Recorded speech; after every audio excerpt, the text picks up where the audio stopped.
SIP साधारणपणे 7 प्रकारांमध्ये आपल्याकडे येणार आहे.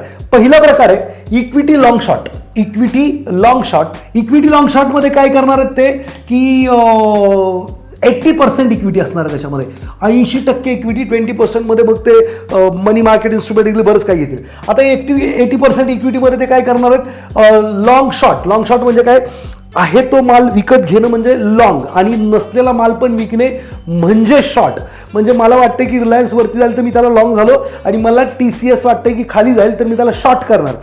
म्हणजे जेव्हा मार्केट खाली पडणार त्यावेळेला म्युच्युअल फंडवाल्यांकडे तसं पाहता पैसे कमवण्याचं काही माध्यम नव्हतं. ते चांगली रिसर्च करत होते आणि मार्केट जर खाली गेलं, सेंटिमेंटमुळे प्राइस खाली गेली तर त्यांना लॉसेस होत होते किंवा नोशनल लॉसेस दिसत होते. इथं मात्र मार्केट पडताना पण पैसे बनवले जाऊ शकतात, वाढताना पण पैसे बनवले जाऊ शकतात, असं हे इन्स्ट्रुमेंट आहे.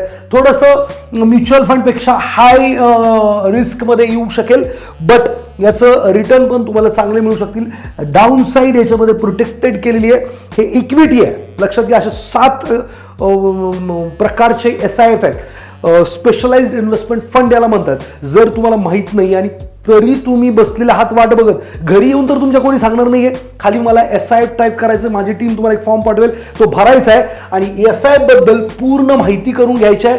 मित्रांनो, तुमच्या मोठ्या रकमेला डाऊन साईड प्रोटेक्टेड जर हायेस्ट रिटर्न बनवायचे तर SIF is the best tool. Mutual fund आहे, इक्विटी टॅक्सेशन आहे, सो डेफिनेटली खाली SIF टाका. माझी टीम तुम्हाला कनेक्ट करेल. धन्यवाद.